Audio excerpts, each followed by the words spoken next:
የአብይ ጾም ወራት አንደኛ ሳምንት ሐሙስ አንደኛ ንባብ ከመጽሐፈ አስቴር ምዕራፍ 4 በዚያን ዘመን ንግሥት አስቴር በሞት ፍርሃት ተወጥራ ተይዛ ወደ እግዚአብሔር መጠጋትን ፈለገች።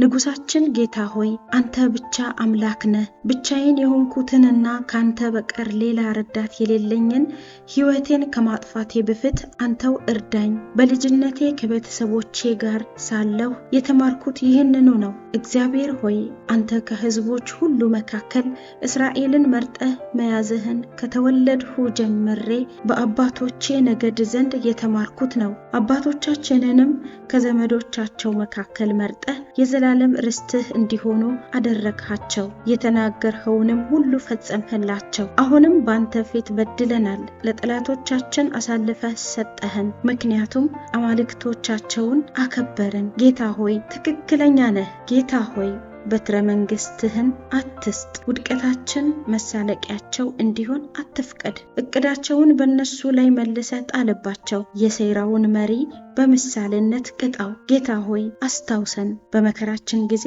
አትለየን። የአማልክት ንጉሥ ባለስልጣን ሁሉ ጌታ ሆይ እኔንም አበርታኝ። በአንበሳው ፊት በቆምሁ ጊዜ አሳማኝ ቃላትን ከአንደበቴ አፍልቅ። እርሱና መሰሎቹ ይጠፉ ዘንድ ለጠላታችን ያለው ስሜት የጥላቻ እንዲሆን አድርግ። እኛን ግን በእጅህ አድነን። ጌታ ሆይ እኔም ካንተ በቀር ረዳት የሌለኝ ብቸኛ ስለሆንሁ ከጎኔ አትለይ። ይህ የእግዚአብሔር ቃል ነው። ለእግዚአብሔር ምስጋና ይሁን። መዝሙር 138 የመዝሙሩ መልስ እግዚአብሔር ሆይ የምስኪኖችን ጩኸት ስማ።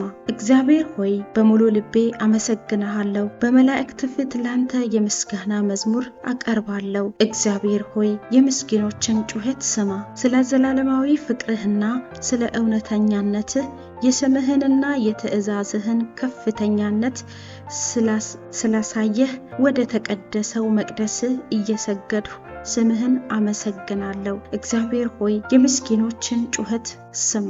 በጠራሁ ጊዜ ሰማኸኝ፣ በብርታትህም አበረታኸኝ። መከራ ዙሪያዬን በሚከበኝ ጊዜ መከታ ሆነ በሕይወት ትጠብቀኛለህ። እግዚአብሔር ሆይ የምስኪኖችን ጩኸት ስማ። በቁጣ የተነሱብኝ ጠላቶቼ ጠላቶቼን ትቃወማቸዋለህ፣ በኃይልህም ትታደገኛለህ። የገባኸውን ቃል ኪዳን ትፈጽምልኛለህ። እግዚአብሔር ሆይ ፍቅርህ ዘላለማዊ ነው። የጀመርከውን ሥራ ወደ ፍጻሜ ሳታደርስ አትተው። እግዚአብሔር ሆይ የምስኪኖችን ጩኸት ስማ።